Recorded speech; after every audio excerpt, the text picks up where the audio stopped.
We did over $5 million in 2022 for one of our men's clothing brands. And today I want to reveal all the kind of the secrets and strategies that we deployed that's effectively made them a bucket load of cash. If you're questioning why I'm credible for teaching this stuff, my name is Nick Theriot. I've done over $50 million in online revenue for Facebook ads for our clients or in a Facebook ads agency. Click link below. I have, hey, have Nick Theriot run your ads, or B, have Nick Theriot mentor you, as I do have a few clients or a few students I mentor in that case right there. Now, before we get started, hit that like button, hit that subscribe button for new videos every Monday, Wednesday, and Friday. And let's dive into the video. So $5 million case study for men's clothing brand. I'm gonna show you all the screenshots and numbers here in a second. Just a quick overview. We're gonna be going over numbers, the offer, the ad positioning, the ad account structure, scaling, and retention, all important things for the specific account. So let's just look at the numbers first. Again, here last year, $5 million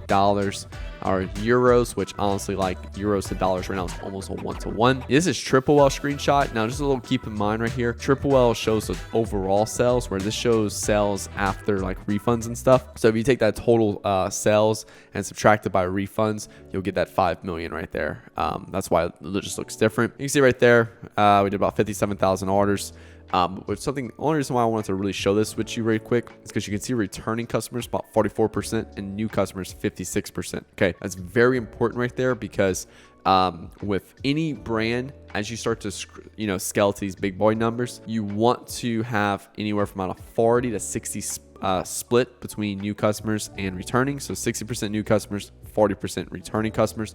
That's about the split you want to have inside of your your split between customers. Now, here's also just more proof. So obviously you saw Shopify, you saw Triple L. Here's the ad account over that year. Here's the different channels we spent on. So we did Facebook. We spent about 1.2 million on Facebook. Google Ads, we spent about $292,000.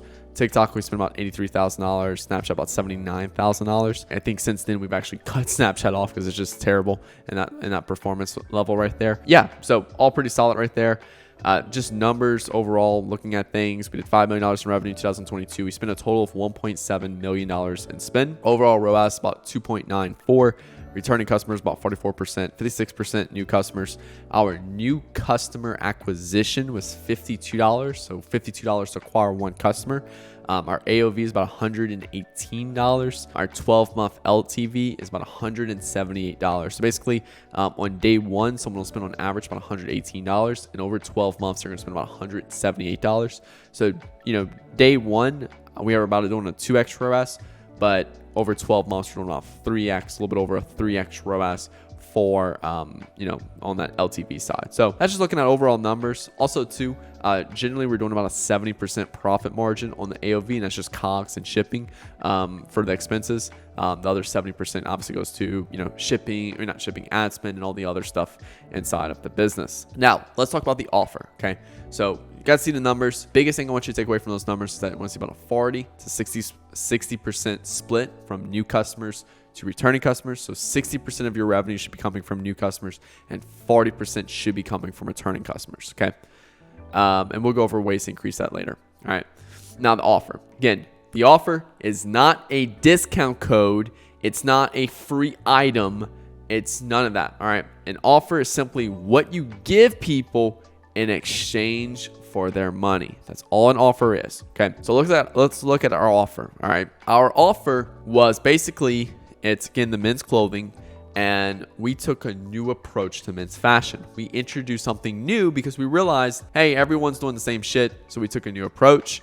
We fixed an existing issue. Okay, you see this thing right here? Fixed an existing issue. We created a product that was also fixing an issue of a current piece of clothing men wear. Okay, a lot of people say, hey, my fashion doesn't fix any problems. Well, go look at current problems of all the other 100 products. Let's say, for example, this black t-shirt right here.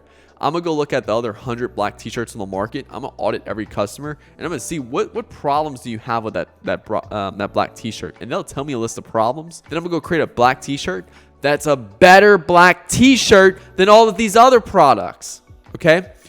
And the reason I'm reinforcing this into you is because a lot of you guys are on here are struggling with your Facebook ads when you have a crap product. All right. Improve your product, you will improve your Facebook ad performance. So we had a great offer as it removed prior limitations in existing product by offering a better product. Okay. And we also had it, also people loved it. Okay. You need a superior product to have success with a store. Okay. This is the ultimate thing you can control. All right. So we had a really great product, we had a really great offer. Okay. And now we can start looking at the positioning of that offer with the Facebook ads niche. Okay. So first thing you need to define, I have a video. I don't know if it's going to be uploaded before this video or after this video called how to do market research. And these are all the specific things we're looking for. The mass desire of your market, the awareness of your market, the sophistication of your market, the beliefs of your market, the identity of your market. You want to do customer research to figure all of this out, okay? That's going to give you the data back you need to better position that ad in front of your audience, okay? You do this by doing market research. Again, I have a full video that should be up before this or after this because I filmed it today as well. So it should be one of those, okay? Just a couple things to look at. Look at your competitors' ads, social media comments. Go watch YouTube videos on your audience, things like that, okay? Now, your goal is to understand your customer better than themselves. All right. You literally want to be able to better understand someone, better predict someone than they can even do themselves. Okay. So let's look at the application side. All right. So I'm gonna give you guys an example with Dope Snow right here because I recently went skiing or snowboarding and, I was purchasing some stuff, and Dope Snow has been doing a really good job at creating some great ads and getting them in front of me still since I was in that particular market. Okay, let's look at the desire. They want it to look great and feel great. Every ad creative reinforced the identity the consumers were buying into. So every ad creative that Dope Snow served in front of me was reinforcing the fact of the identity that I wanted. Again, the identity that I wanted as the consumer, not the identity that you think your consumer wants. All right, the identity that I, the consumer, wants. And the way you figure that out is through a lot of customer research. Market awareness is solution aware. They already know what the solution is. Market sophistication is number 5, where they want to focus on identity. Okay, let's take a look at this. All right, this is selling right here. This clothing right here. Okay, now let's take a step back here. The typical average drop shipper, Shopify store owner would have taken a photo of this right here and probably put some badly designed graphic up here. Or they would have, maybe put a background and put just some terrible shit, maybe some white background with just a photo. Okay. But instead, Dope Snow actually got some people skiing and actually got some people snowboarding and went film some really cool content of them completely shredding in the snow. Why? Because me as a consumer, when I'm purchasing that stuff, I want to look great and feel great on the mountain. So that's what's gauging my decisions on what I'm buying, going skiing and going snowboarding and stuff. Okay. So if that's what I want, if that's the identity I want to have, I want to look great. I want to feel great on the mountain. I want to, and I have a lot of hope that I'm going to shred on the mountain. Okay. Even though I didn't at all. I have a lot of hope and I have a lot of desire to. Okay. So I need to position the creatives in this particular case to reflect that. And Dope Snow, go look at their Facebook ad library. All of their ads, they showcase people just shredding on the mountain, showing off the gear. They look great. They feel great. The people they're using are very attractive people. They're selling you an identity, and they're also positioning it in a way that shows that, hey, this is for serious people. And that way, when you go on their website and you see that their shit's 2 to 3 times X more expensive than anything else, you're still willing to buy because it looks a lot more professional. Okay. So that's the application. Okay. So go create a bunch of creatives, follow that whole process. That's basically what we did. Obviously, Dope Snow is not the brand. It's a men's fashion brand, but we did the same exact thing. Okay. Now, let's look at the ad account structure. So let's look at the ad account structure. First thing is less products or more. All right. Back in 2019, I got my first clothing brand client. Okay.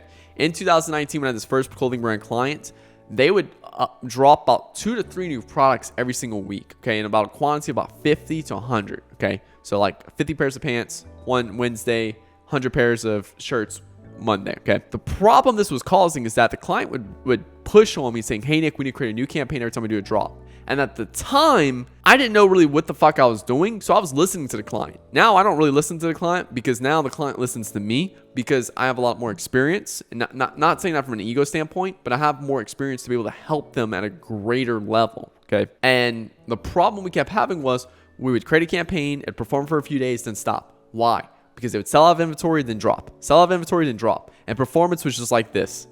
Like a wave, okay? Good, bad, good, bad, good, bad. Overall, it was growing, and overall on a monthly, it was looking good. But on the daily, there would be good and bad days, okay? So now what we do, and we found the secret after working with a lot of clothing brands now, is we focus on 2 to 3 products that work at evergreen levels and push hard on that, okay? So let's say, for example, you're selling these black t-shirts, and you find black t-shirts are the best seller on Facebook ads. You want to go get 100,000 of these and you want to push these year over the year. Okay. Crush it. Just focus just on these in the Facebook ad account. But let's say you're selling other stuff like maybe some pants, maybe some other colored tees, maybe some accessories and stuff like that. Don't waste your time pushing that in the Facebook ad account and leverage things like email, SMS, and organic to push those other products. Okay. That's how you're going to improve your returning customer rate, which we talked about at the beginning of the video. You need about a 40% customer return rate. Okay. So you focus on the simplification of your new customer acquisition by just focusing on 1 to 2 products or 2 to 3 products. Keep them bulked up year round in inventory and push those hard. Okay. All right. And then the way we did it for this specific account is that we did 1 campaign per language. Now, again, if you are only selling in the USA right now, you do not need to go and set up European, German, UK, and Dutch. All right. We did it because we were actively already selling in these markets. Okay. So first off, only do this where you're at right now. You can do 1 campaign per language or 1 campaign per country. Actually, since then, because like we've been running this ad account structure like this for this specific ad account for the last like 12 months, but now we do 1 campaign per country. Okay. So I'd more really focus on 1 campaign per country, as every country has very different performance, and you only want to focus on the countries that are responsible for 80% of your revenue. So in this particular case right here, we're starting to pull back from UK because UK does not really perform well. But we have other countries that are performing substantially better. And do we want to let our ego step in and say, well, we want to be in every country? Or do we want to let our numbers step in and be like, hey, we're most profitable in Dutch.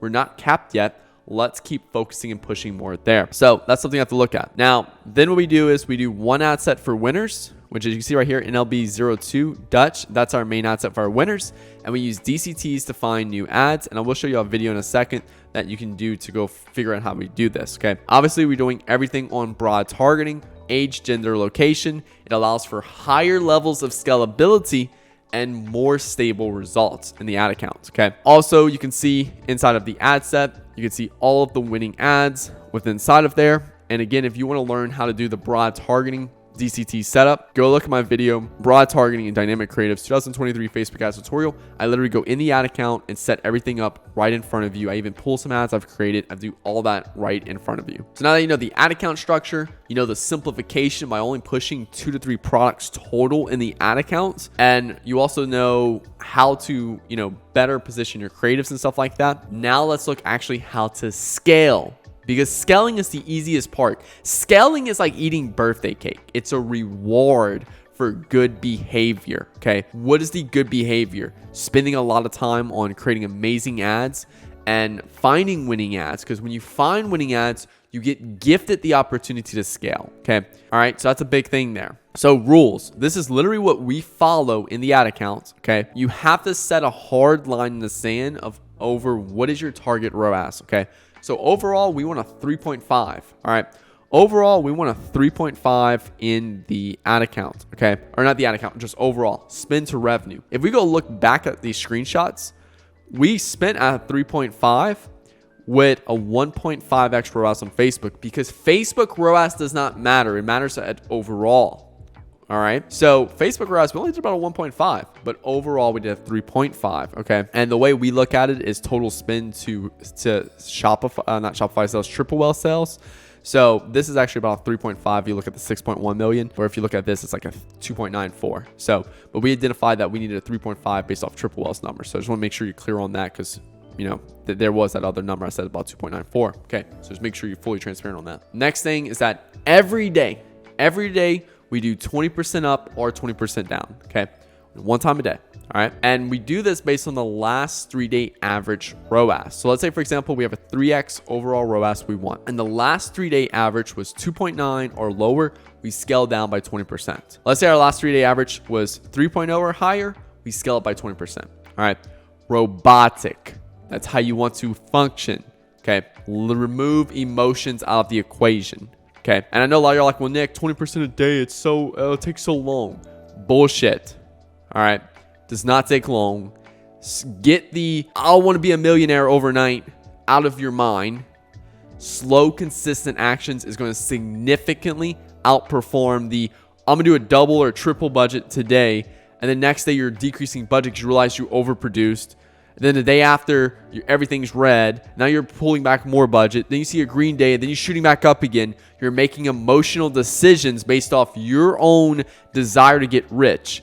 That's why we are actually one of the reasons why we work so well is because we have zero emotion tied to the brand's bank account. So we can operate in a more effectively and efficient manner, which is why some clients do so well when they work with an agency, because now we're controlling everything from a zero emotional standpoint, and we actually outperform them every single time because we're not tied to the bank account like they are. Retention. All right. Retention, very important. And that is the last thing on this list right here. For clothing, new releases every month. All right. Drop 1 or 2 new products every single month. Each season, winter, spring, summer, drop a full collection. All great things that's going to help you improve that returning customer rate. Okay. Expanding product lines. Let's say, for example, you're only doing black shirts right now or t-shirts right now. Then maybe start expanding to pants. Maybe even expand into women's shirts. Okay. Maybe you want to become a specialist in shirts, or you want to become just kind of an overall fashion brand. Like, again, that just kind of depends in that case right there. Drop some tests and see, if let's say, for example, you want to do, like, you're selling black shirts for men right now and you want to do a women's version, go buy a small quantity, test the women's version. If it doesn't work at all, then scrap it. All right. That's the beauty about fashion. You also could test a few different product lines before you scale up. How do you scale up? You buy more inventory when you find that it works. And then you can vertically scale products. So let's say, for example, people love this black shirt. Well, I'm gonna go release a red shirt, white shirt, a blue shirt. Maybe I will release a few shirts with designs on it, all the same shirt from an integrity standpoint, but just different designs and different colors. That's how you can vertically scale a product. So, but yeah, guys, I hope y'all enjoyed this video, this case study of how we did $5 million in 12 months for a specific brand. These are all the best practices that we applied in the account. Absolutely crushed it as well. These are all the best practices as well for all of our top performing ad accounts, regardless if it's a clothing brand, e-com brand, or even a personal brand in that case right there. So really hope y'all enjoyed this video. Hit that like button, hit that subscribe button for new videos every Monday, Wednesday, and Friday. And like I said before, I do coach students and also do run ads for clients. So if you're interested in me running your ads for you, click the link below, have Nick Theriot run your ads, or click the link below for have Nick Theriot mentor you if you want more coaching. And yeah, guys, thank y'all so much for watching. My name is Nick Theriot. Talk to you guys later. Peace out.